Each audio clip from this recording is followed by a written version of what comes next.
Libro segundo. De los procesos declarativos. Título primero. De las disposiciones comunes a los procesos declarativos. Capítulo primero. De las reglas para determinar el proceso correspondiente. Artículo 248. Clases de procesos declarativos.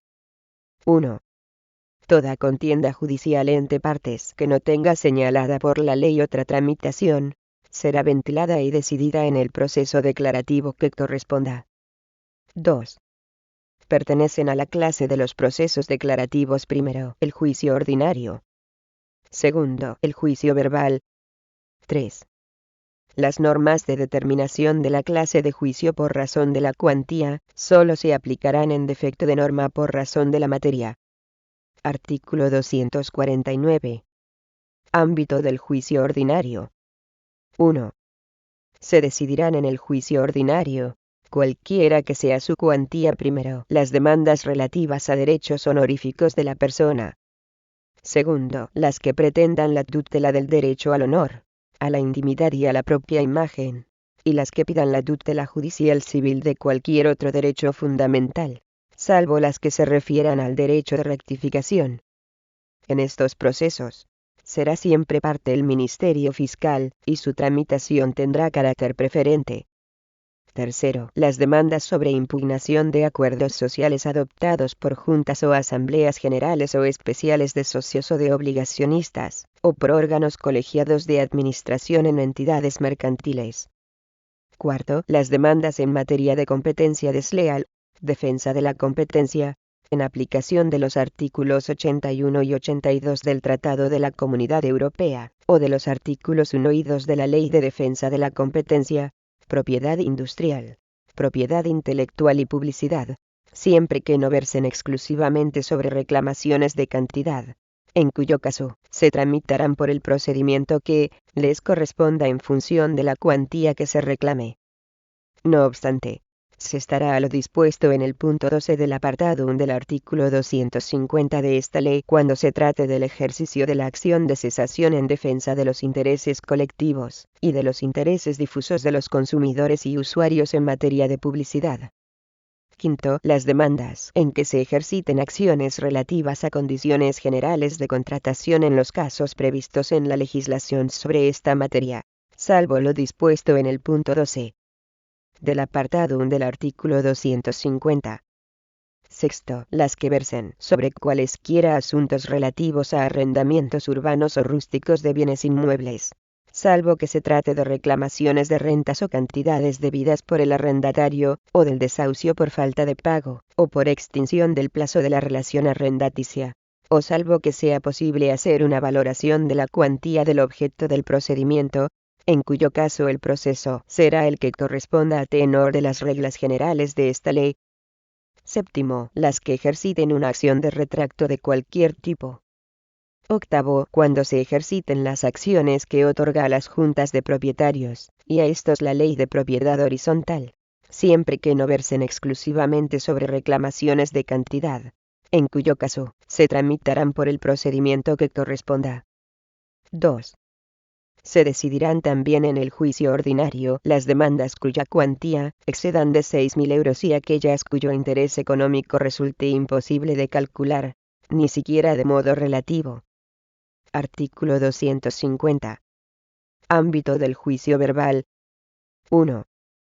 Se decidirán en juicio verbal, cualquiera que sea su cuantía, las demandas siguientes primero, las que versen sobre reclamación de cantidades por impago de rentas y cantidades debidas, y las que, igualmente, con fundamento en el impago de la renta o cantidades debidas por el arrendatario, o en la expiración del plazo fijado contractual, o legalmente, pretendan que el dueño, usufructuario, o cualquier otra persona con derecho a poseer una finca rústica o urbana dada en arrendamiento, ordinario o financiero, o en aparcería, recuperen la posesión de dicha finca.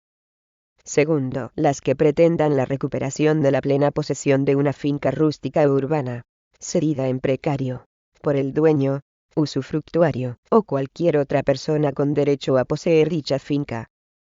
Tercero, las que pretendan que el tribunal ponga en posesión de bienes a quien los hubiere adquirido por herencia, si no estuvieren, siendo poseídos por nadie a título de dueño o usufructuario. Cuarto, las que pretendan la tutela sumaria de la tenencia o de la posesión de una cosa, o derecho por quien haya sido despojado de ellas, o perturbado en su disfrute. Podrán pedir la inmediata recuperación de la plena posesión de una vivienda o parte de ella, siempre que se hayan visto privados de ella, sin su consentimiento, la persona física que sea propietaria o poseedora legítima por otro título, las entidades, sin ánimo de lucro con derecho a poseerla, y las entidades públicas propietarias o poseedoras legítimas de vivienda social. Quinto, las que pretendan que el tribunal resuelva, con carácter sumario, la suspensión de una obra nueva. Sexto, las que pretendan que el tribunal resuelva, con carácter sumario, la demolición o derribo de obra, edificio, árbol, columna, o cualquier otro objeto análogo en estado de ruina, y que amenace causar daños a quien demande. Séptimo, las que, instadas por los titulares de derechos reales inscritos en el registro de la propiedad, demanden la efectividad de esos derechos frente a quienes se oponga a ellos, o perturben su ejercicio, sin disponer de título inscrito que legitime la oposición o la perturbación. Octavo, las que soliciten alimentos debidos por disposición legal, o por otro título.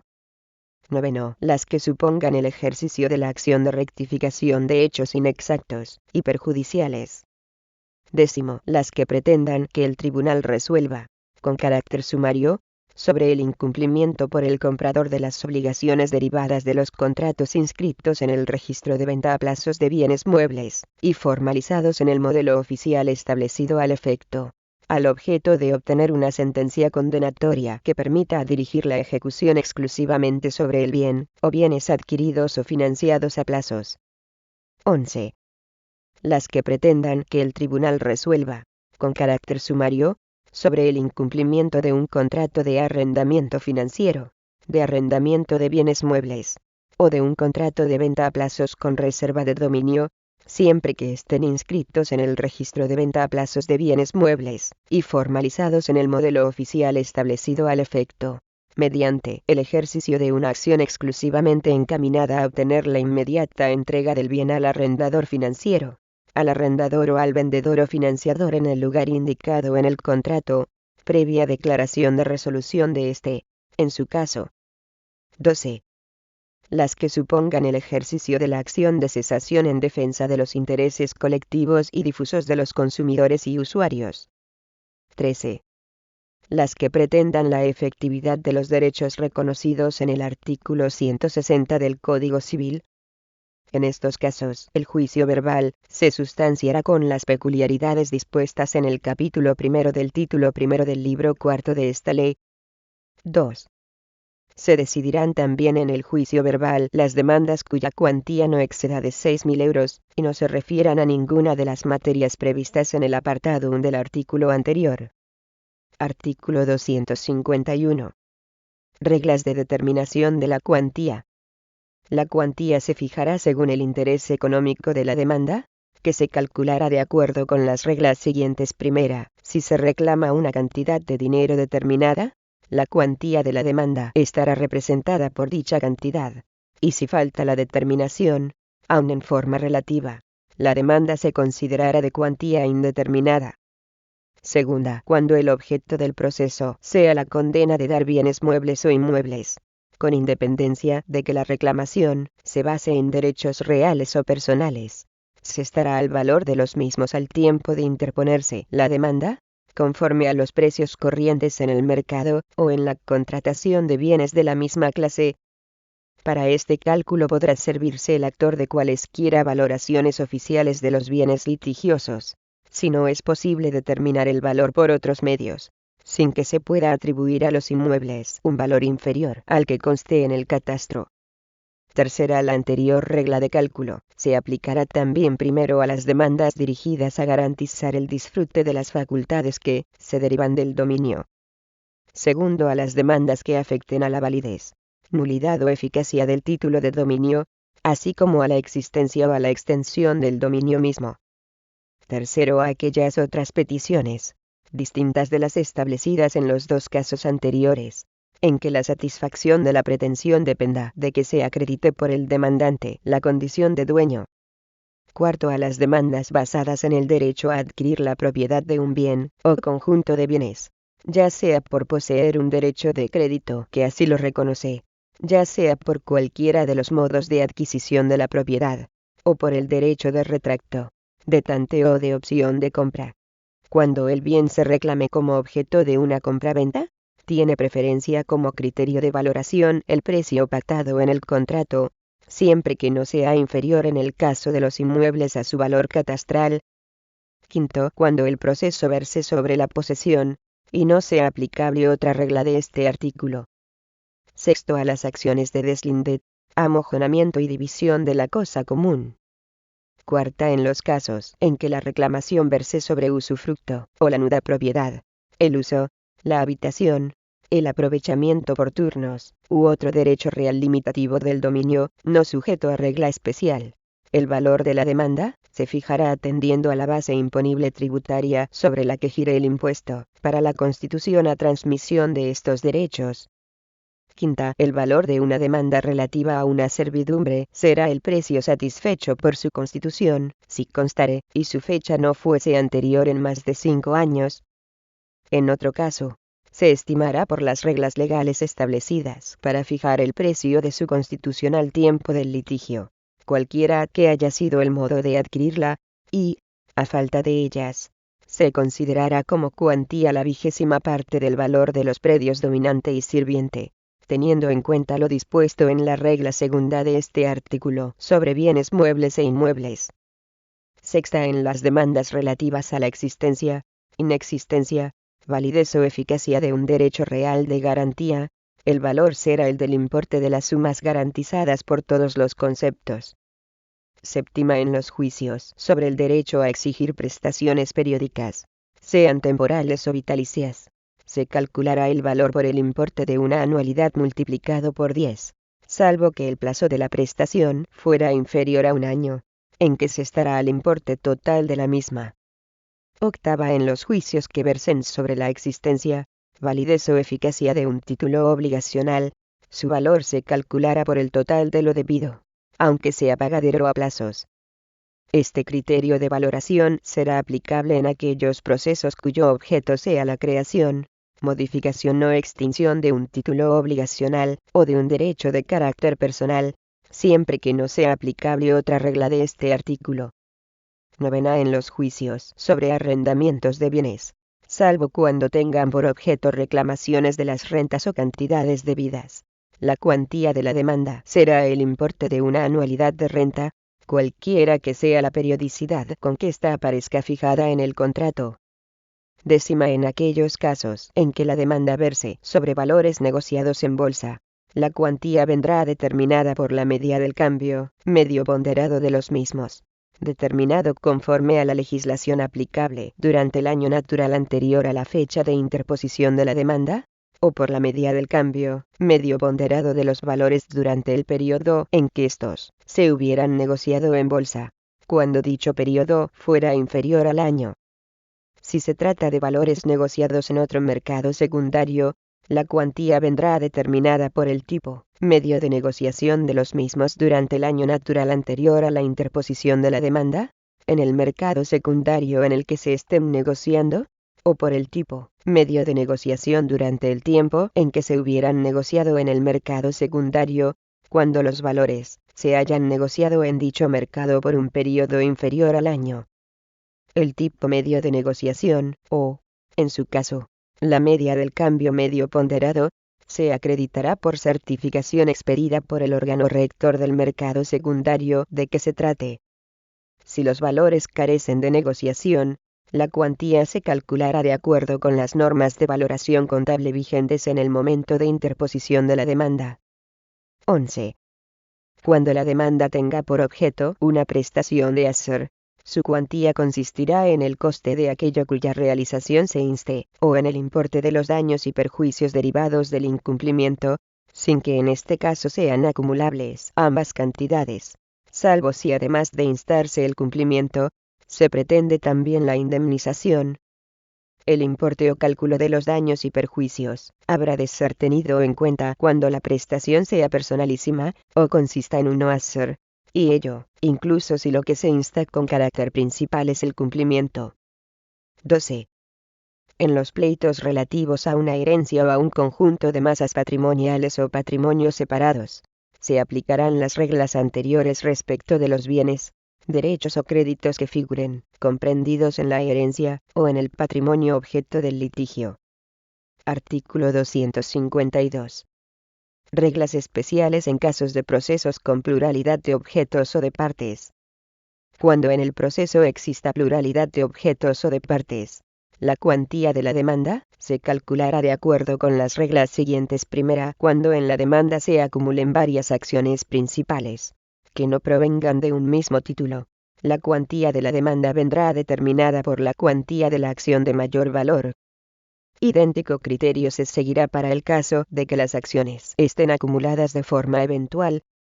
Segunda, si las acciones acumuladas provienen del mismo título, o con la acción principal, se piden accesoriamente intereses, frutos, rentas o daños y perjuicios.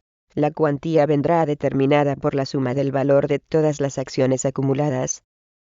Pero si el importe de cualquiera de las acciones no fuera cierto y líquido, solo se tomará en cuenta el valor de las acciones cuyo importe sí lo fuera. Para la fijación del valor, no se tomarán en cuenta los frutos, intereses o rentas por correr, sino solo los vencidos. Tampoco se tomará en cuenta la petición de condena en costas. Sin perjuicio de lo anterior, si las acciones acumuladas fueran la de desahucio por falta de pago, o por expiración legal o contractual del plazo, y la de reclamación de rentas o cantidades debidas, la cuantía de la demanda vendrá determinada por la acción de mayor valor. Tercera, cuando en una misma demanda se acumulen varias acciones reales referidas a un mismo bien mueble o inmueble, la cuantía nunca podrá ser superior al valor de la cosa litigiosa. Cuarta, cuando se reclamen varios plazos vencidos de una misma obligación, se tomará en cuenta como cuantía la suma de los importes reclamados, salvo que se pida en la demanda declaración expresa sobre la validez o eficacia de la obligación, en que se estará el valor total de la misma. Si el importe de alguno de los plazos no fuera cierto, se excluirá este del cómputo de la cuantía. Quinta, no afectarán a la cuantía de la demanda, o a la de la clase de juicio a seguir por razón de la cuantía, la reconvención ni la acumulación de autos. Sexta, la concurrencia de varios demandantes, o de varios demandados en una misma demanda en nada, afectará a la determinación de la cuantía, cuando la petición sea la misma para todos ellos. Lo mismo ocurrirá cuando los demandantes, o demandados lo sean en virtud de vínculos de solidaridad. Séptima, cuando la pluralidad de partes determine también la pluralidad de las acciones afirmadas, la cuantía se determinará según las reglas de determinación de la cuantía que se contienen en este artículo. Octava, en caso de ampliación de la demanda, se estará también a lo ordenado en las reglas anteriores. Artículo 253. Expresión de la cuantía en la demanda. 1. El actor expresará justificadamente en su escrito inicial la cuantía de la demanda. Dicha cuantía se calculará, en todo caso, conforme a las reglas de los artículos anteriores. La alteración del valor de los bienes objeto del litigio que sobrevenga después de interpuesta la demanda, no implicará la modificación de la cuantía ni la de la clase de juicio. 2. La cuantía de la demanda deberá ser expresada con claridad y precisión. No obstante, podrá indicarse en forma relativa, si el actor justifica debidamente que el interés económico del litigio al menos iguala la cuantía mínima correspondiente al juicio ordinario, o que no rebasa la máxima del juicio verbal. En ningún caso podrá el actor limitarse a indicar la clase de juicio a seguir, ni hacer recaer en el demandado la carga de determinar la cuantía. 3. Cuando el actor no pueda determinar la cuantía ni siquiera en forma relativa, por carecer el objeto de interés económico, por no poderse calcular dicho interés conforme a ninguna de las reglas legales de determinación de la cuantía, o porque, aun existiendo regla de cálculo aplicable, no se pudiera determinar aquella al momento de interponer la demanda, ésta se sustanciará conforme a los cauces del juicio ordinario. Artículo 254. Control de oficio de la clase de juicio por razón de la cuantía. 1. Al juicio se le dará inicialmente la tramitación que haya indicado el actor en su demanda. No obstante, si a la vista de las alegaciones de la demanda, el letrado de la Administración de Justicia advirtiere que el juicio elegido por el actor no corresponde al valor señalado o a la materia a que se refiere la demanda, acordará por diligencia de ordenación que se dé al asunto la tramitación que corresponda. Contra esta diligencia cabrá recurso directo de revisión ante el tribunal, que no producirá efectos suspensivos. El tribunal no estará vinculado por el tipo de juicio solicitado en la demanda. 2. Si, en contra de lo señalado por el actor, el letrado de la Administración de Justicia considera que la demanda es de cuantía inestimable o no determinable, ni aun en forma relativa, y que por tanto no procede seguir los cauces del juicio verbal, deberá, mediante diligencia, dar de oficio al asunto la tramitación del juicio ordinario, siempre que conste la designación de procurador y la firma de abogado. 3. Se podrán corregir de oficio los errores aritméticos del actor en la determinación de la cuantía. También los consistentes en la selección defectuosa de la regla legal de cálculo de la cuantía, si en la demanda existieran elementos fácticos suficientes como para poder determinarla correctamente a través de simples operaciones matemáticas. Una vez calculada adecuadamente la cuantía, se dará al proceso el curso que corresponda. 4. En ningún caso podrá el tribunal inadmitir la demanda, porque entienda inadecuado el procedimiento por razón de la cuantía. Pero si la demanda se limitare a indicar sin más la clase de juicio que corresponde, o si, tras apreciarse de oficio por el secretario que la cuantía fijada es incorrecta, no existieren en aquella elementos suficientes para calcularla correctamente, no se dará curso a los autos hasta que el actor no subsane el defecto de que se trate. El plazo para la subsanación será de 10 días, pasados los cuales el tribunal resolverá lo que proceda. Artículo 255. Impugnación de la cuantía y de la clase de juicio por razón de la cuantía. 1. El demandado podrá impugnar la cuantía de la demanda cuando entienda que, de haberse determinado de forma correcta, el procedimiento a seguir sería otro, o resultaría procedente el recurso de casación. 2. En el juicio ordinario se impugnará la adecuación del procedimiento por razón de la cuantía en la contestación a la demanda y la cuestión será resuelta en la audiencia previa al juicio. 3. En el juicio verbal, el demandado impugnará la cuantía o la clase de juicio por razón de la cuantía en la contestación a la demanda, y el tribunal resolverá la cuestión en la vista, antes de entrar en el fondo del asunto y previo trámite de audiencia del actor. Capítulo 2. De las diligencias preliminares. Artículo 256. Clases de diligencias preliminares y su solicitud. 1. Todo juicio podrá prepararse primero por petición de que la persona a quien se dirigiría la demanda declare, bajo juramento o promesa de decir verdad, sobre algún hecho relativo a su capacidad, representación o legitimación, cuyo conocimiento sea necesario para el pleito, o exhiba los documentos en los que conste dicha capacidad, representación o legitimación. Segundo, mediante solicitud de que la persona a la que se pretende demandar exhiba la cosa que tenga en su poder, y a la que se haya de referir el juicio. Tercero, por petición del que se considere heredero, coheredero o legatario, de exhibición, por quien lo tenga en su poder, del acto de última voluntad del causante de la herencia, o legado. Cuarto, por petición de un socio o comunero, para que se le exhiban los documentos y cuentas de la sociedad o comunidad, dirigida a estas, o al consocio o condueño que los tenga en su poder. Quinto, por petición del que se considere perjudicado por un hecho que pudiera estar cubierto por seguro de responsabilidad civil, de que se exhiba el contrato de seguro por quien lo tenga en su poder. Quinto bis. por la petición de la historia clínica al centro sanitario o profesional que la custodie, en las condiciones y con el contenido que establece la ley. Sexto, por petición de quien pretenda iniciar un proceso para la defensa de los intereses colectivos de consumidores y usuarios al objeto de concretar a los integrantes del grupo de afectados cuando, no estando determinados, sean fácilmente determinables. A tal efecto, el tribunal adoptará las medidas oportunas para la averiguación de los integrantes del grupo, de acuerdo a las circunstancias del caso y conforme a los datos suministrados por el solicitante, incluyendo el requerimiento al demandado, para que colabore en dicha determinación.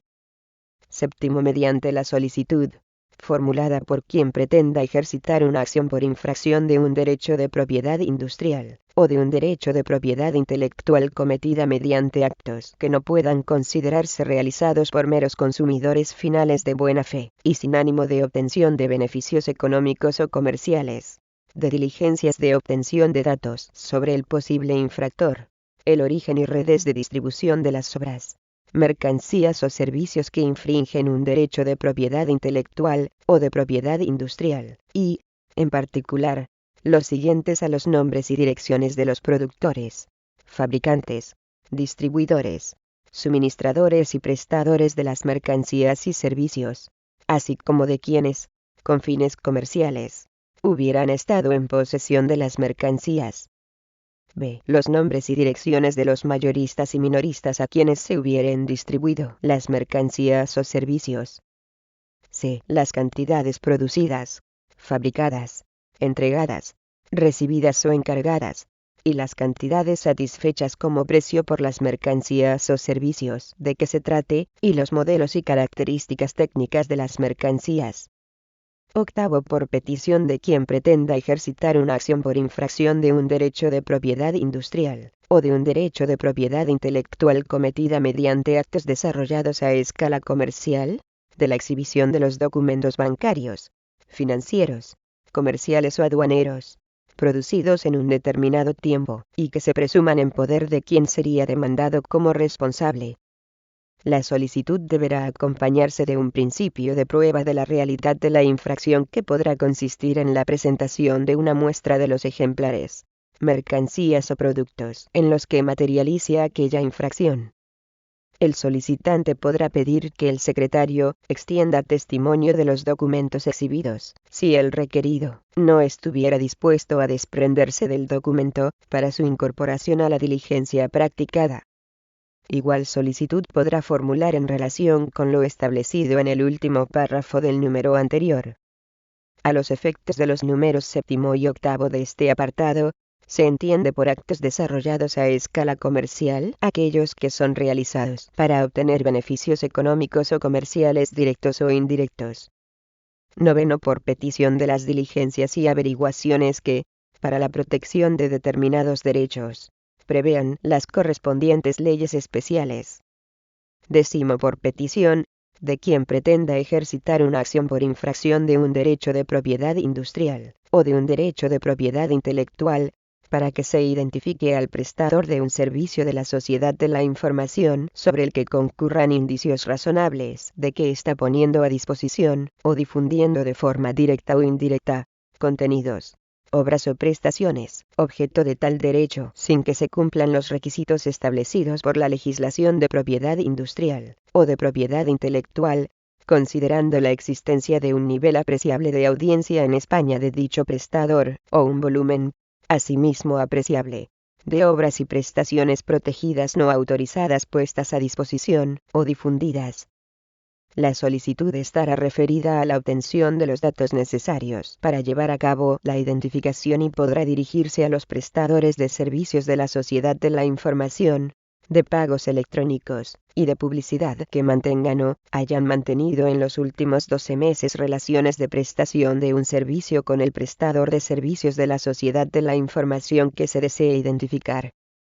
Los citados prestadores proporcionaron la información solicitada, siempre que ésta pueda extraerse de los datos de que dispongan o conserven como resultado de la relación de servicio que mantengan o hayan mantenido con el prestador de servicios objeto de identificación, salvo los datos que, exclusivamente estuvieran siendo objeto de tratamiento por un proveedor de servicios de Internet en cumplimiento de lo dispuesto en la Ley 25/2007, de 18 de octubre, de conservación de datos relativos a las comunicaciones electrónicas y a las redes públicas de comunicaciones. 11. Mediante la solicitud formulada por el titular de un derecho de propiedad intelectual que pretenda ejercitar una acción por infracción del mismo, de que un prestador de servicios de la sociedad de la información aporte los datos necesarios para llevar a cabo la identificación de un usuario de sus servicios, con el que mantengan o hayan mantenido en los últimos 12 meses relaciones de prestación de un servicio, sobre el que concurran indicios razonables de que está poniendo a disposición, o difundiendo de forma directa o indirecta, contenidos, obras o prestaciones, objeto de tal derecho, sin que se cumplan los requisitos establecidos por la legislación de propiedad intelectual, y mediante actos que no puedan considerarse realizados por meros consumidores finales de buena fe, y sin ánimo de obtención de beneficios económicos o comerciales, teniendo en cuenta el volumen apreciable de obras y prestaciones protegidas no autorizadas puestas a disposición, o difundidas. 2. En la solicitud de diligencias preliminares, se expresarán sus fundamentos, con referencia circunstanciada al asunto objeto del juicio que se quiera preparar. 3. Los gastos que se ocasionen a las personas que hubieren de intervenir en las diligencias serán a cargo del solicitante de las diligencias preliminares. Al pedir estas, dicho solicitante ofrecerá caución para responder tanto de tales gastos como de los daños y perjuicios que se les pudieren irrogar.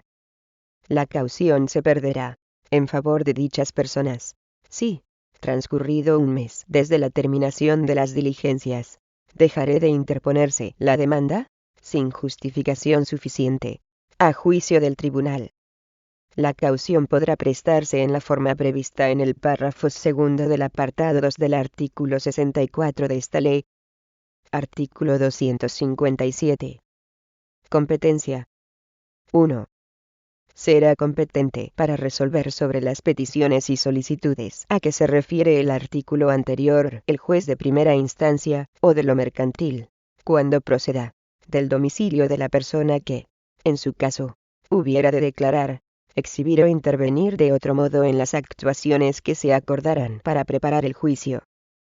En los casos de los números sexto, séptimo, octavo y noveno del apartado 1 del artículo anterior, será competente el tribunal ante el que haya de presentarse la demanda determinada.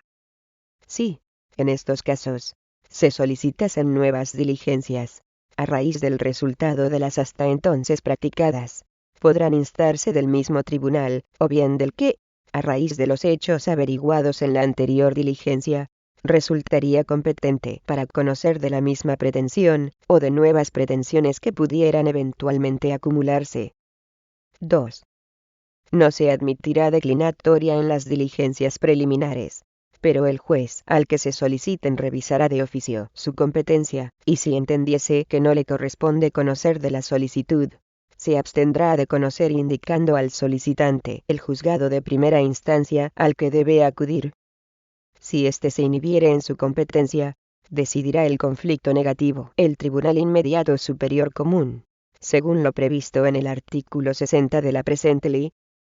Artículo 258. Decisión sobre las diligencias preliminares y recurso. 1. Si el tribunal apreciare que la diligencia es adecuada a la finalidad que el solicitante persigue, y que en la solicitud curren justa causa e interés legítimo, accederá a la pretensión, fijando la caución que deba prestarse. El tribunal rechazará la petición de diligencias realizada, si no considerare que éstas resultan justificadas. La solicitud deberá resolverse en los 5 días siguientes a su presentación. 2. Contra el auto que acuerde las diligencias, no se dará recurso alguno. Contra el que las deniegue, cabrá recurso de apelación. 3. Si la caución ordenada por el tribunal no se prestará en 3 días, contados desde que se dicte el auto en que conceda las diligencias, se procederá por el letrado de la Administración de Justicia, mediante decreto dictado al efecto, al archivo definitivo de las actuaciones. Artículo 259. Citación para la práctica de diligencias preliminares. 1. En el auto en el que se acceda a la solicitud, se citará y requerirá a los interesados para que, en la sede de la oficina judicial, o en el lugar y del modo que se consideren oportunos, y dentro de los 10 días siguientes, lleven a cabo la diligencia que haya sido solicitada y acordada. 2. Los documentos y títulos a que se refieren las diligencias señaladas en el apartado 1 del artículo 256 podrán ser presentados ante el juzgado para su exhibición por medios telemáticos o electrónicos, en cuyo caso su examen se realizará en la sede de la oficina judicial, pudiendo obtener la parte solicitante, con los medios que aporte, copia electrónica de los mismos. En todo caso, el solicitante podrá acudir asesorado por un experto en la materia, que actuará siempre a costa del solicitante. 3. En el caso de las diligencias del artículo 256.1.7, para garantizar la confidencialidad de la información requerida, el tribunal podrá ordenar que la práctica del interrogatorio se celebre a puerta cerrada. Esta decisión se adoptará en la forma establecida en el artículo 138.3, y a solicitud de cualquiera que acredite interés legítimo. 4. La información obtenida mediante las diligencias de los números 7, 8, 10 y 11 del apartado 1 del artículo 256, se utilizará exclusivamente para la tutela jurisdiccional de los derechos de propiedad industrial o de propiedad intelectual del solicitante de las medidas, con prohibición de divulgarla o comunicarla a terceros. A instancia de cualquier interesado, el tribunal podrá atribuir carácter reservado a las actuaciones, para garantizar la protección de los datos e información que tuvieran carácter confidencial. Artículo 260. Oposición a la práctica de diligencias preliminares. Efectos de la decisión. 1. Dentro de los 5 días siguientes a aquel en que reciba la citación, la persona requerida para la práctica de diligencias preliminares podrá oponerse a ellas. En tal caso, se dará traslado de la oposición al requirente, quien podrá impugnarla por escrito en el plazo de 5 días. Las partes, en sus respectivos escritos de oposición y de impugnación de esta, podrán solicitar la celebración de vista, siguiéndose los trámites previstos para los juicios verbales. 2. Celebrada la vista, el tribunal resolverá, mediante auto, si considera que la oposición es justificada, o si, por el contrario, carece de justificación. 3. Si el tribunal considerare injustificada la oposición, condenará al requerido al pago de las costas causadas por el incidente. Esta decisión se acordará por medio de auto contra el que no cabrá recurso alguno. 4. Si el tribunal considerare justificada la oposición, lo declarará así mediante auto, que podrá ser recurrido en apelación. Artículo 261. Negativa a llevar a cabo las diligencias. Si la persona citada y requerida no atendiese el requerimiento ni formulare oposición, el tribunal acordará, cuando resulte proporcionado, las siguientes medidas, por medio de un auto, en el que expresará las razones que las exigen. Primera, si se hubiere pedido declaración sobre hechos relativos a la capacidad, representación o legitimación del citado, se podrán tener por respondidas afirmativamente las preguntas que el solicitante pretendiera formularle, y los hechos correspondientes se considerarán admitidos a efectos del juicio posterior. Segunda, si se hubiese solicitado la exhibición de títulos y documentos, y el tribunal apreciare que existen indicios suficientes de que pueden hallarse en un lugar determinado, ordenará la entrada y registro de dicho lugar, procediéndose, si se encontraren, a ocupar los documentos, y a ponerlos a disposición del solicitante, en la sede del tribunal. Tercera, si se tratase de la exhibición de una cosa, y se conociese o presumiese fundadamente el lugar en que se encuentra, se procederá de modo semejante al dispuesto en el número anterior, y se presentará la cosa al solicitante, que podrá pedir el depósito, o medida de garantía más adecuada a la conservación de aquella. Cuarta, si se hubiera pedido la exhibición de documentos contables, se podrán tener por ciertos, a los efectos del juicio posterior, las cuentas y datos que presente el solicitante. Quinta, tratándose de las diligencias previstas en el artículo 256 sexto, ante la negativa del requerido, o de cualquier otra persona que pudiera colaborar en la determinación de los integrantes del grupo, el tribunal ordenará que se acuerden las medidas de intervención necesarias, incluida la de entrada y registro, para encontrar los documentos o datos precisos, sin perjuicio de la responsabilidad penal en que se pudiera incurrir por desobediencia a la autoridad judicial. Iguales medidas ordenará el tribunal en los casos de los números 5 bis, séptimo y octavo del apartado 1 del artículo 256, ante la negativa del requerido a la exhibición de documentos. Artículo 262.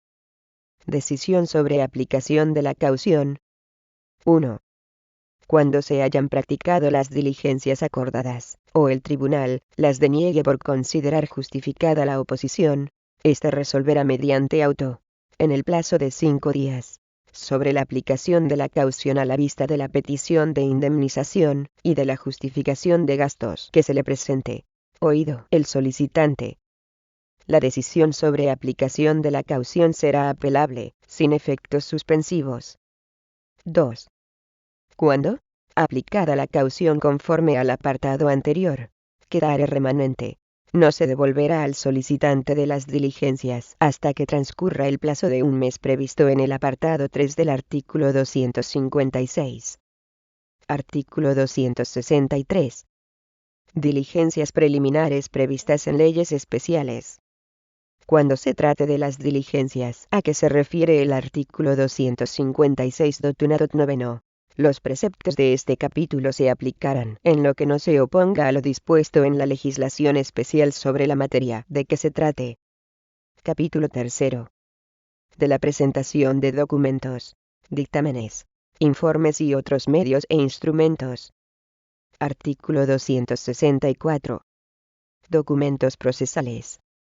Con la demanda o la contestación, habrán de presentarse primero el poder notarial conferido al procurador siempre que éste intervenga, y la representación no se otorgue a pudacta.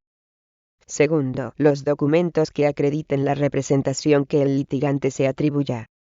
Tercero, los documentos o dictámenes que acreditan el valor de la cosa litigiosa, a efectos de competencia y procedimiento. Artículo 265. Documentos, y otros escritos y objetos relativos al fondo del asunto. 1. A toda demanda o contestación, habrán de acompañarse primero los documentos en que las partes funden su derecho a la tutela judicial que pretenden. Segundo, los medios e instrumentos a que se refiere el apartado 2 del artículo 299, si en ellos se fundaran las pretensiones de tutela formuladas por las partes. Tercero, las certificaciones y notas sobre cualesquiera asientos registrales, o sobre el contenido de libros registro, actuaciones o expedientes de cualquier clase. Cuarto, los dictámenes periciales en que las partes apoyen sus pretensiones, sin perjuicio de lo dispuesto en los artículos 337 y 339 de esta ley.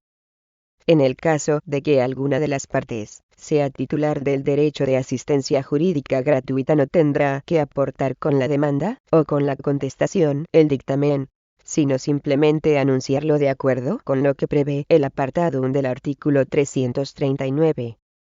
Quinto, los informes, elaborados por profesionales de la investigación privada legalmente habilitados, sobre hechos relevantes en que aquellas apoyen sus pretensiones. Sobre estos hechos, si no fueren reconocidos como ciertos, se practicará prueba testifical. 2. Solo cuando las partes, al presentar su demanda o contestación, no puedan disponer de los documentos, medios e instrumentos a que se refieren los 3 primeros números del apartado anterior, podrán designar el archivo, protocolo o lugar en que se encuentren, o el registro, libro registro, actuaciones o expediente del que se pretenda obtener una certificación. Si lo que pretenda aportarse al proceso se encontrará en archivo, protocolo, expediente o registro del que se puedan pedir y obtener copias fehacientes, se entenderá que el actor dispone de ello y deberá acompañarlo a la demanda, sin que pueda limitarse a efectuar la designación a que se refiere el párrafo anterior. 3.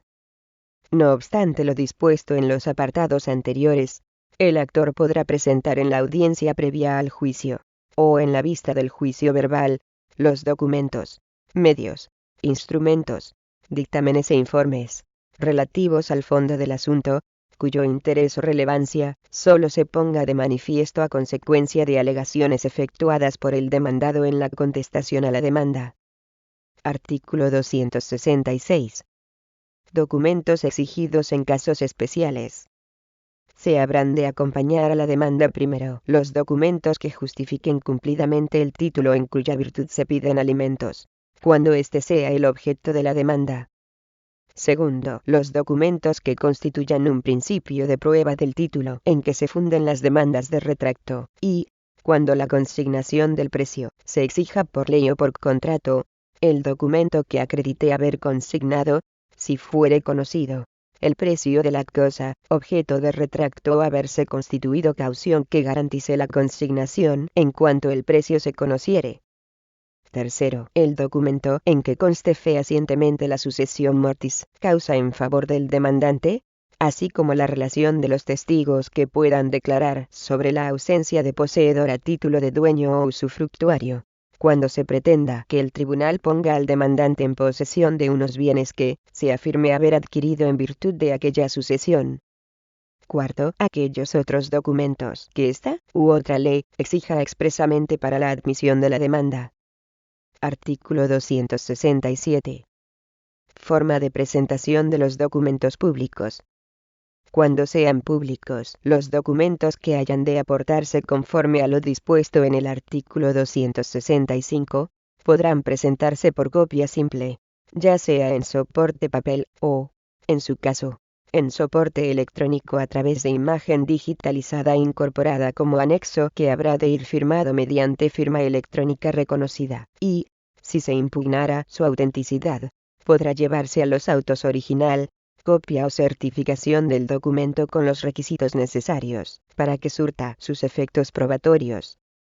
Artículo 268. Forma de presentación de los documentos privados. 1. Los documentos privados que hayan de aportarse se presentarán en original o mediante copia autenticada por el fedatario público competente, y se unirán a los autos, o se dejará testimonio de ellos, con devolución de los originales, o copias fehacientes presentadas, si así lo solicitan los interesados. Estos documentos podrán ser también presentados mediante imágenes digitalizadas, incorporadas a anexos firmados electrónicamente. 2. Si la parte solo posee copia simple del documento privado, podrá presentar esta, ya sea en soporte papel o mediante imagen digitalizada en la forma descrita en el apartado anterior, que surtirá los mismos efectos que el original, siempre que la conformidad de aquella con este no sea cuestionada por cualquiera de las demás partes. 3. En el caso de que el original del documento privado se encuentre en un expediente, protocolo, archivo o registro público, se presentará copia auténtica, o se designará el archivo, protocolo o registro, según lo dispuesto en el apartado 2 del artículo 265. Artículo 269. Consecuencias de la falta de presentación inicial. Casos especiales. 1. Cuando con la demanda, la contestación, o, en su caso, en la audiencia previa al juicio, no se presentara alguno de los documentos, medios, instrumentos, dictámenes e informes que, según los preceptos de esta ley, han de aportarse en esos momentos, o no se designara el lugar en que el documento se encuentre, si no se dispusiese de él, no podrá ya la parte presentar el documento posteriormente, ni solicitar que se traiga a los autos, excepto en los casos previstos en el artículo siguiente. 2. No se admitirán las demandas a las que no se acompañen los documentos a que se refiere el artículo 266. Artículo 270. Presentación de documentos en momento no inicial del proceso. 1. El tribunal después de la demanda y la contestación, o, cuando proceda, de la audiencia previa al juicio, solo admitirá al actor, o al demandado, los documentos, medios e instrumentos relativos al fondo del asunto cuando se hallen en alguno de los casos siguientes: primero, ser de fecha posterior a la demanda o a la contestación, o, en su caso, a la audiencia previa al juicio, siempre que no se hubiesen podido confeccionar ni obtener, con anterioridad a dichos momentos procesales. Segundo, tratarse de documentos, medios o instrumentos anteriores a la demanda o contestación, o, en su caso, a la audiencia previa al juicio, cuando la parte que los presente justifique no haber tenido antes conocimiento de su existencia.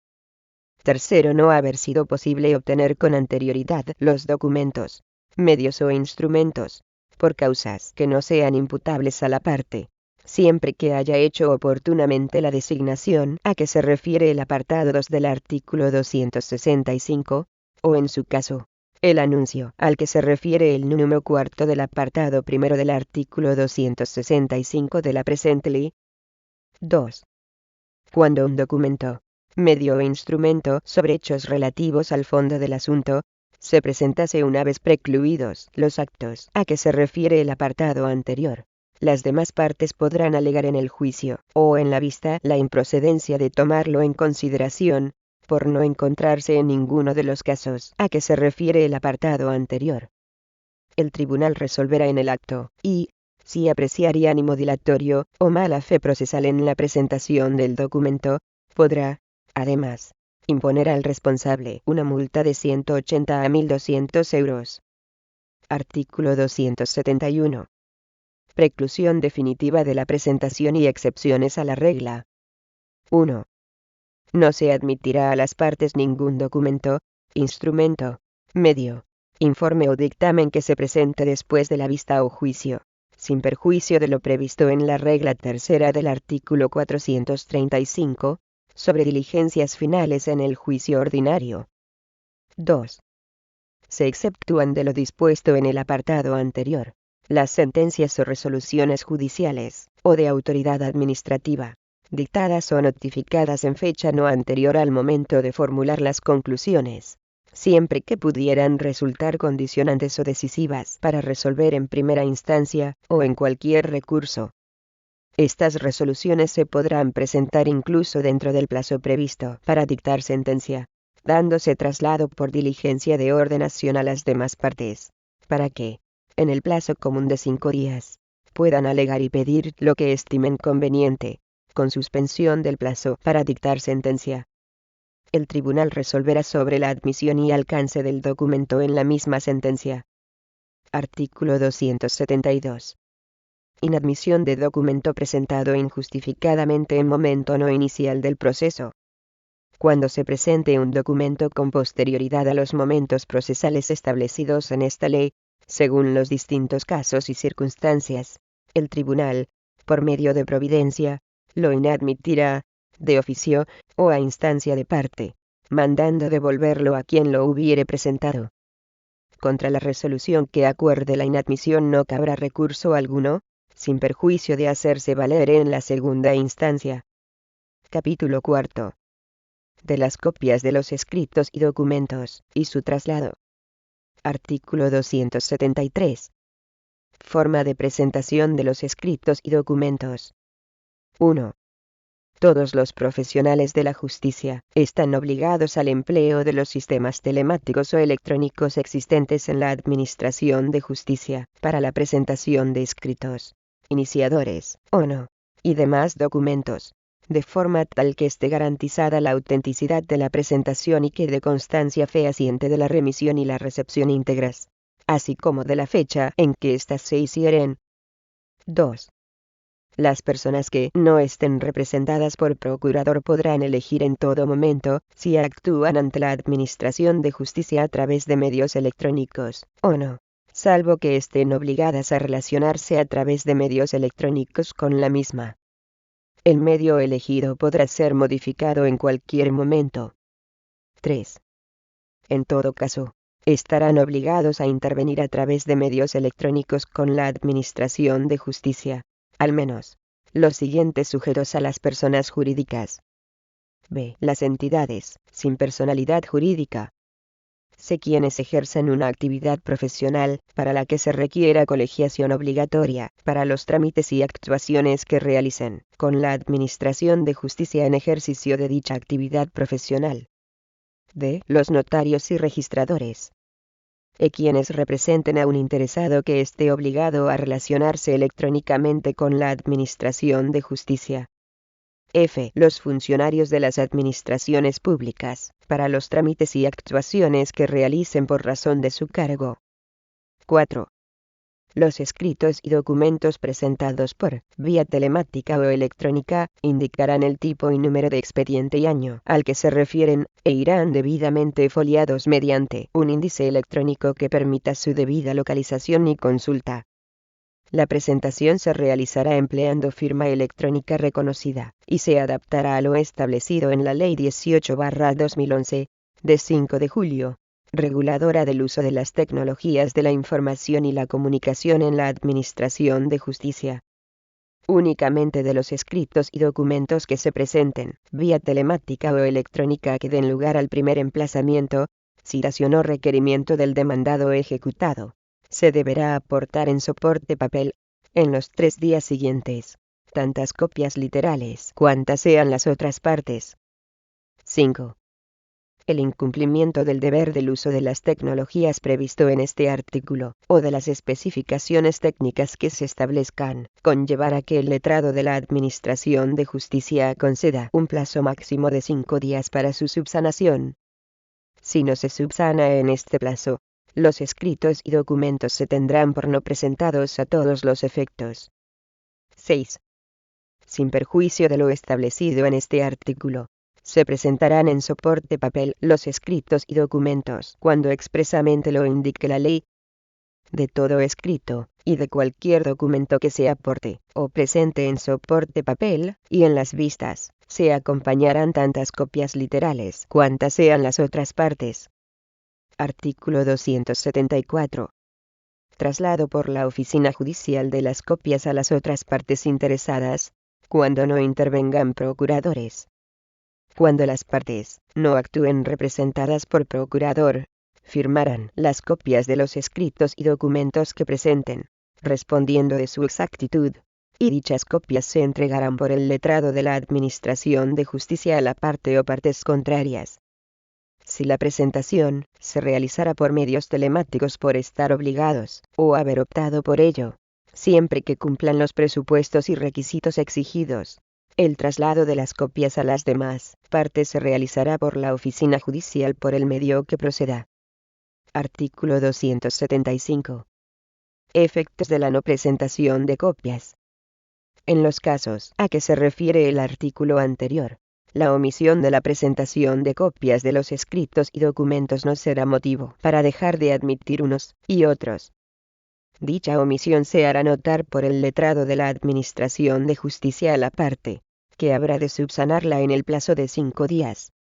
Cuando la omisión no se remediare dentro de dicho plazo, el letrado de la Administración de Justicia expedirá las copias de los escritos y documentos a costa de la parte que hubiese dejado de presentarlas, salvo que se trate de los escritos de demanda o contestación, o de los documentos que deban acompañarles, en cuyo caso se tendrán aquellos por no presentados, o estos por no aportados, a todos los efectos.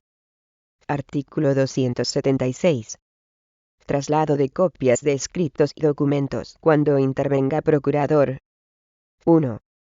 Cuando las partes estuvieren representadas por procurador, cada uno de estos deberá trasladar a los procuradores de las restantes partes las copias de los escritos y documentos que presente al tribunal. 2. El traslado de copias de los escritos y documentos presentados de forma telemática se hará por medios telemáticos de forma simultánea a la presentación, y se entenderá efectuado en la fecha y hora que conste en el resguardo acreditativo de su presentación. En caso de que el traslado tenga lugar en día y hora inhábil a efectos procesales conforme a la ley, se entenderá efectuado el primer día y hora hábil siguiente. 3. En los supuestos de presentación en soporte papel de conformidad con el apartado 4 del artículo 135, el procurador deberá trasladar de forma telemática, y con carácter previo a los procuradores de las restantes partes las copias de los escritos y documentos que vaya a presentar al tribunal. 4. Lo dispuesto en los apartados anteriores de este artículo no será de aplicación cuando se trate del traslado de la demanda, o de cualquier otro escrito que pueda originar la primera comparecencia en juicio. En tales casos, el procurador habrá de acompañar copias de dichos escritos y de los documentos que a ellos se acompañen, y el letrado de la Administración de Justicia efectuará el traslado conforme a lo dispuesto en los artículos 273 y 274 de esta ley. Si el procurador omitiere la presentación de estas copias, se tendrá a los escritos por no presentados, o a los documentos por no aportados, a todos los efectos. Artículo 277. Efectos de la omisión del traslado mediante procurador. Cuando sean de aplicación los dos primeros apartados del artículo anterior, el letrado de la Administración de Justicia no admitirá la presentación de escritos y documentos, si no consta que se ha realizado el traslado de las copias correspondientes a las demás partes personadas. Artículo 278. Efectos del traslado respecto del curso y cómputo de plazos. Cuando el acto del que se haya dado traslado en la forma establecida en el artículo 276 determine, según la ley, la apertura de un plazo para llevar a cabo una actuación procesal, el plazo comenzará su curso sin intervención del tribunal, y deberá computarse desde el día siguiente al de la fecha que se haya hecho constar en las copias entregadas, o al de la fecha en que se entienda efectuado el traslado cuando se utilicen los medios técnicos a que se refiere el artículo 135. Artículo 279. Función de las copias. 1. Las pretensiones de las partes se deducirán en vista de las copias de los escritos, de los documentos y de las resoluciones del tribunal o letrado de la Administración de Justicia, que cada litigante habrá de conservar en su poder. 2. No se entregarán a las partes los autos originales, sin perjuicio de que puedan obtener, a su costa, copias de algún escrito o documento. Artículo 280. Denuncia de inexactitud de una copia y efectos. Si se denunciare que la copia entregada a un litigante no se corresponde con el original, el tribunal, oídas las demás partes, declarará la nulidad de lo actuado a partir de la entrega de la copia, si su inexactitud hubiera podido afectar a la defensa de la parte, sin perjuicio de la responsabilidad en que incurra quien presentare la copia inexacta. El tribunal, al declarar la nulidad, dispondrá la entrega de copia conforme al original, a los efectos que procedan en cada caso.